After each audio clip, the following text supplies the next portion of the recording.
Potensi cuaca ekstrim masih mengintai sepanjang libur Lebaran 2025. BMKG mengimbau masyarakat yang hendak melakukan perjalanan mudik agar selalu waspada dan mengikuti peringatan dini dari BMKG. Badan Meteorologi, Klimatologi, dan Geofisika BMKG mengingatkan seluruh pihak untuk waspada potensi cuaca ekstrim yang masih mengintai selama periode Idul Fitri 1446 Hijriah. BMKG menekankan pentingnya antisipasi dini terhadap hujan lebat, banjir, gelombang tinggi, hingga pasang maksimum di wilayah pesisir. eh, Kondisi cuaca di bulan Maret itu masih dimungkinkan terjadinya cuaca ekstrim. Jadi pada slide nomor 2, peta itu menunjukkan di bulan Maret itu masih cukup luas zona yang warnanya hijau, bahkan hijau tua. Warna hijau itu artinya curah hujan mencapai 300 hingga 400 mm dan hijau tua adalah 400 hingga 500 mm dalam 1 bulan.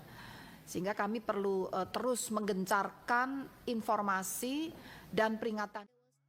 Meski bulan April diprediksi sudah memasuki masa transisi menuju musim kemarau, namun curah hujan masih cukup tinggi di beberapa wilayah. Khusus di 10 hari pertama April bertepatan dengan arus balik Lebaran, hujan lebat berdurasi singkat tetap berpotensi terjadi, terutama di wilayah pesisir dan daerah rawan longsor. Masyarakat juga dihimbau mewaspadai gelombang tinggi hingga 2 meter di perairan selatan Sumatera, selatan Jawa, dan Nusa Tenggara Timur. Serta potensi banjirop pada akhir Maret menjelang fase bulan purnama yang dapat meningkatkan pasang maksimum di wilayah pesisir. Peristiwa banjir besar di awal tahun menunjukkan perlunya pembenahan sistem drainase dan perlindungan lingkungan khususnya di wilayah Jabodetabek. Pasalnya, meski intensitas hujan tahun ini lebih rendah dibanding tahun 2020, dampak banjir justru lebih parah. Kanan, Bekasi itu coba ditunjuk yang warna merah itu curah hujannya sekitar ini peta yang sebelah kanan ya 103 141 ya 103 141. Sebelumnya tahun 2020 itu 236. Tapi banjirnya justru yang curah hujannya lebih rendah, banjirnya sampai ke atap. Yang saat itu curah hujannya sampai 236, banjirnya tidak setinggi itu.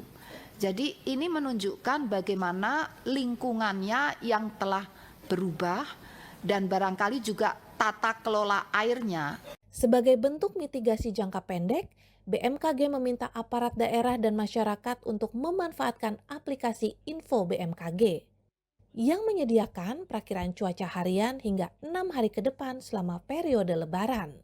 Melalui koordinasi dan pemantauan cuaca secara berkala, diharapkan perjalanan mudik dapat berlangsung aman. Jangan lupa, selalu ikuti peringatan dini BMKG untuk menjaga keselamatan selama perjalanan.